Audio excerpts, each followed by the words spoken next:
ಹಬ್ಬದ ಸಂದರ್ಭದಲ್ಲಿ ನಾವು ಈ ದಿನ ಈ ಚರ್ಚೆಯಲ್ಲಿ ಸೇರಿದ್ದೇವೆ. ನವರಾತ್ರಿಯ ವಿಶೇಷ ಆಚರಣೆಯಲ್ಲಿ ತಾವು ದೇವಿಯ ಉಪಾಸಕರು, ಚೌಡೇಶ್ವರಿ ದೇವಿಯ ಉಪಾಸಕರು. ನವರಾತ್ರಿ ಅಂದ್ರೇನೆ ದೇವಿಯ ಹಬ್ಬ. ವಿಶೇಷವಾಗಿ ನಾಡಿನ ಪ್ರತಿ ಮನೆಗಳಲ್ಲೂ ಕೂಡ ದೇವಿಯನ್ನ ಉಪಾಸನೆ ಮಾಡ್ತಾರೆ. ಜೊತೆಗೆ ಭಾರತದಾದ್ಯಂತ ನಮ್ಮ ದೇಶದಲ್ಲಂತೂ ದೇವಿಯ ಉಪಾಸನೆ ಉತ್ತರ ಭಾರತದಲ್ಲಾಗಿರ್ಬೋದು, ದಕ್ಷಿಣ ಭಾರತದಲ್ಲಾಗಿರ್ಬೋದು ಅನೇಕ ಸಂಪ್ರದಾಯಗಳಿವೆ. ಜೊತೆಗೆ ಅದನ್ನ ವಿಶೇಷವಾಗಿ ಆಚರಣೆಯನ್ನು ಕೂಡ ಮಾಡ್ತಾರೆ. ಮೊದಲನೇದಾಗಿ ಕೇಳೋದಾದ್ರೆ ಗುರುಗಳೇ, ನವರಾತ್ರಿಯ ವಿಶೇಷ ಸಂದರ್ಭದಲ್ಲಿ ಏನ್ ಹೇಳಕ್ ಇಷ್ಟಪಡ್ತೀರಾ? ನವರಾತ್ರಿಯಲ್ಲಿ ಮುಖ್ಯವಾಗಿ ಏನು ಹೇಳೋದು ಅಂದರೆ ಆ ಒಂದು ಶಕ್ತಿಯ ಆರಾಧನೆ. ಆ ತಾಯಿ ಮಹಾಕಾಳಿ, ಮಹಾಲಕ್ಷ್ಮಿ, ಮಹಾಸರಸ್ವತಿ ಸ್ವರೂಪಿಣಿಯಾಗಿರ್ತಕ್ಕಂಥ ಆ ಶಕ್ತಿಯನ್ನು ನಾವು ನವರಾತ್ರಿಗಳಲ್ಲಿ ಒಂದೊಂದು ದಿನ ಒಂದೊಂದು ದೇವಿಯನ್ನಾಗಿ ಆರಾಧನೆಯನ್ನು ಮಾಡಿ ಕೊನೆಗೆ ವಿಜಯದಶಮಿ ಅಂತ ಮಾಡಿ ನಾವು ಆಚರಣೆಯನ್ನು ಮಾಡ್ತೀವಿ. ಹಾಗಾಗಿ ನವರಾತ್ರಿ ಅಂದರೆ ಒಂದೊಂದು ದಿನಾನೂ ಆ ತಾಯಿಯ ಸೇವೆಯ ಮಾಡೋದಕ್ಕೆ ಒಂದು ವಿಶೇಷ ದಿನಾನೇ ಅಂತ ಹೇಳಬೇಕು ನಮಗೆ. ಹಾಗಾಗಿ ಅದನ್ನು ನಾವು ಆದಷ್ಟು ಆ ತಾಯಿಯ ಸೇವೆಯನ್ನು ಮಾಡ್ತಾ ಆ ತಾಯಿಯ ಒಂದು ಅನುಗ್ರಹವನ್ನು ಪಡೆಯುವಂಥ ಕಾಲ ನವರಾತ್ರಿ. ಈ 9 ದಿನಗಳಲ್ಲಿ ಅಂದ್ರೆ ಒಂದೊಂದು ದಿನಕ್ಕೂ ಒಂದೊಂದು ದೇವಿಯ ಆರಾಧನೆ ಅಂತ ಇರ್ತದೆ.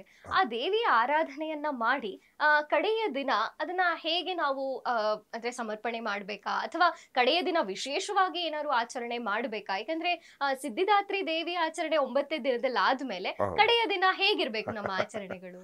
ಹೌದು, ಏನಂದ್ರೆ ಇದು 9 ದಿನ ವಿಶೇಷವಾಗಿ ಒಂದೊಂದು ದೇವಿಯನ್ನ ಹೇಳಿದೆ. ಮುಖ್ಯವಾಗಿ ಏನು ಹೇಳ್ತೀವಿ ಅಂದ್ರೆ ನಮಗೆ ಈ ದುರ್ಗಾ ಸಪ್ತಶತಿ ಅಂತ ಬರುತ್ತೆ. ಅದರಲ್ಲಿ 700 ಶ್ಲೋಕಗಳಿರುತ್ತೆ. ಅದರಲ್ಲಿ ನಮಗೆ ಬರುತ್ತೆ, ಪ್ರಥಮಂ ಶೈಲಪುತ್ರೀತಿ, ದ್ವಿತೀಯಂ ಬ್ರಹ್ಮಚಾರಿಣಿ, ತೃತೀಯಂ ಚಂದ್ರಗಂಟೇತಿ, ಕೂಷ್ಮಾಂಡೇತಿ ಚತುರ್ಥಕಂ, ಪಂಚಮಂ ಸ್ಕಂದಮಾತೇತಿ, ಷಷ್ಠಂ ಕಾತ್ಯಾಯಿನೀತಿ ಚ, ಸಪ್ತಮಂ ಕಾಲರಾತ್ರಿಶ್ಚ ಮಹಾಗೌರೀತಿ ಚಾಷ್ಟಮಂ. ಹಾಗೆ 9 ದುರ್ಗೆಯರು ನಮಗೆ ಬರ್ತಾರೆ. ನವಮಂ ಸಿದ್ಧಿದಾತ್ರಿ ಚ ನವದುರ್ಗಾ ಪ್ರಕೀರ್ತಿತಾ ಅಂತ. ಅಂದರೆ 9 ದುರ್ಗೆಯರು ಆ ಒಂದೊಂದು ದಿನಗಳಲ್ಲಿ ವಿಶೇಷವಾಗಿ ನಮಗೆ ಫಲವನ್ನ ಕೊಡ್ತಕ್ಕಂಥದ್ದು. ಅದನ್ನ ಬಿಟ್ಟು ಈಗ ನಾವು ನಮ್ಮ ದಿನನಿತ್ಯ ಆರಾಧನೆ ಮಾಡುವಂಥ ದೇವಿಯಾಗಿರ್ಬೋದು ಏನಿರುತ್ತೋ ಅದನ್ನ ಮಾಡ್ತೀವಿ.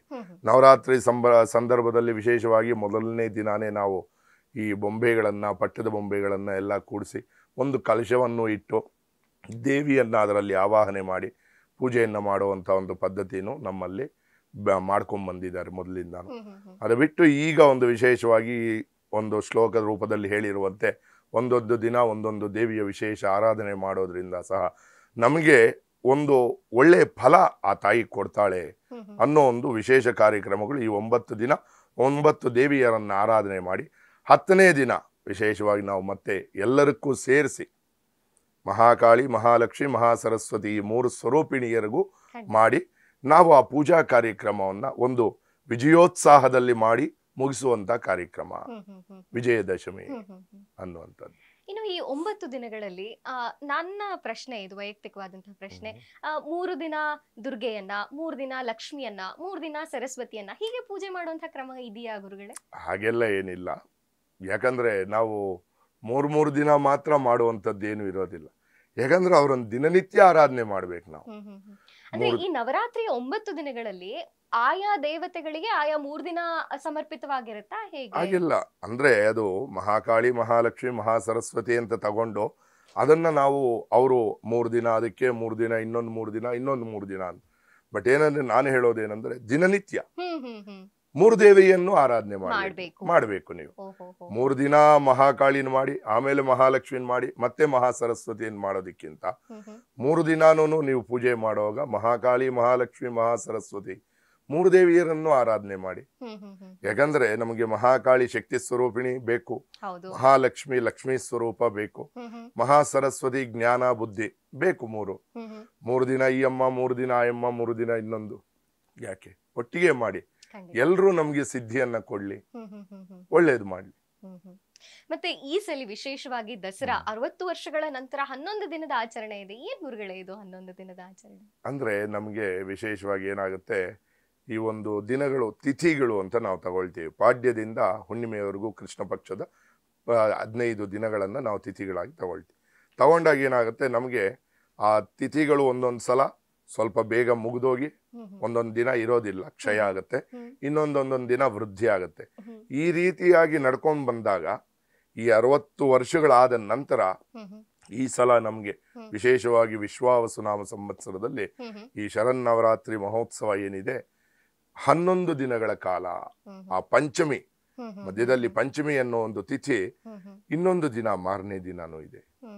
ಹಾಗಾಗಿ ನಮ್ಗೆ ಆ ತಾಯಿಯ ಸೇವೆಯನ್ನ ಮಾಡುವಂತ ಒಂದು ಯೋಗ ಇನ್ನೊಂದು ದಿನ ಜಾಸ್ತಿ ಸಿಕ್ಕಿದೆ. ದಿನನಿತ್ಯ ಮಾಡ್ತೀವಿ ಅದು ಬೇರೆ, ಆದ್ರೆ ಶರನ್ನವರಾತ್ರಿಯಲ್ಲಿ ವಿಶೇಷವಾಗಿ 9 ದಿನಗಳ ಆ ತಾಯಿಯನ್ನ ಆರಾಧನೆ ಮಾಡಿ 10ನೇ ದಿನ ವಿಜಯದಶಮಿ ಅಂತ ಆಚರಣೆಯನ್ನ ಮಾಡ್ತೀವಿ. ಈ ಸಲ ನಮ್ಗೆ ವಿಶೇಷವಾಗಿ 11 ದಿನ ಸಿಕ್ಕಿದೆ. ಒಂದು ದಿನ ನಮಗೆ ಅಧಿಕವಾಗಿ ಸಿಕ್ಕಿ ಆ ತಾಯಿಯನ್ನ ಇನ್ನೊಂದು ದಿನ ಹೆಚ್ಚಿಗೆ ನೀನು ಸೇವೆ ಮಾಡು ಅನ್ನೋ ಒಂದು ಭಾಗ್ಯವನ್ನ ಆ ತಾಯಿ ನಮಗೆ ಕರುಣಿಸಿದೆ.